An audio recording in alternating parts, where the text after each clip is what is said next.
Pourquoi? C'est la question qui occupe tous les esprits des citoyens de Pyrrhus Prime. Pourquoi leur monde forge attire tant de convoitises? Pourquoi la guerre est à leur porte? Pourquoi les forces du chaos? Pourquoi les Xénos? Bien que les richesses du sol de Prime semblent un motif à cette guerre, il y a d'autres raisons, bien plus sombres, voire apocalyptiques.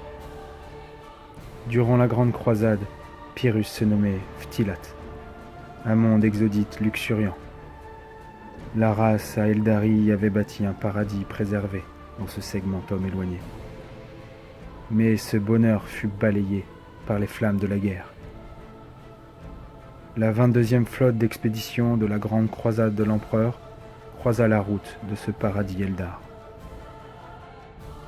Après d'âpres combats, les légions Astartes bombardèrent la planète sans autre forme de négociation, remodelant ainsi la surface de ce monde. Elle fut effacée, tel un brouillon, pour laisser place à un monde plus humain. Phtilat mourut pour laisser place à Pyrrhus Prime, colonie humaine de l'Imperium. Dès le départ, les colons exploitèrent le sol de Pyrrhus, l'unique endroit de la planète qui n'avait pas été dévasté par les ogives nucléaires des légions. Les ruines de la société Eldar, constituées de moelle spectrale, furent ensevelies à jamais.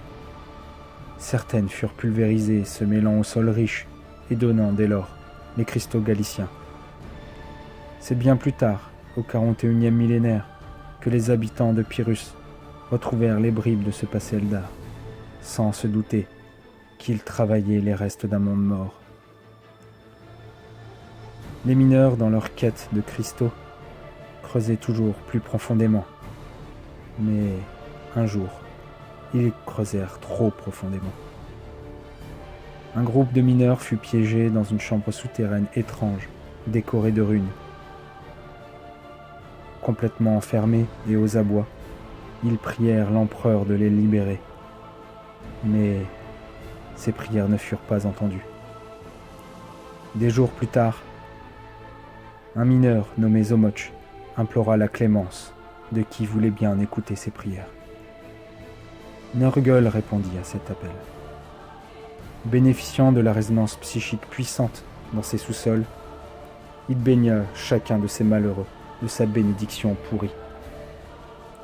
On ne sait comment ce groupe sortit des souterrains, mais ils furent les premiers rebelles qui investirent la ruche Ludix.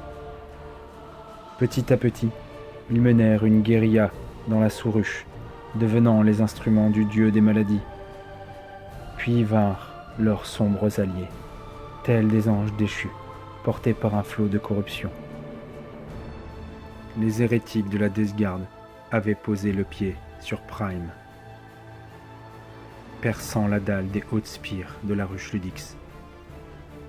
Occupés sur la lune de Pyrrhus 25, les forces de l'Imperium avaient sans le savoir laissé ce fléau se répandre.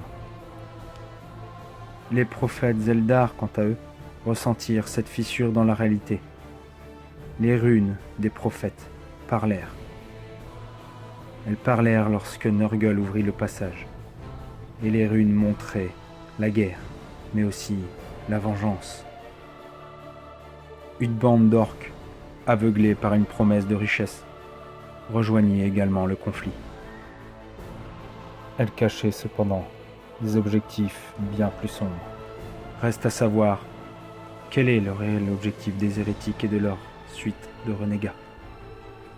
Sans le savoir, tous ces belligérants étaient le jouet de puissance les dépassant. Qui emportera ce conflit? L'avenir semble bien sombre et incertain pour Pyrrhus Prime.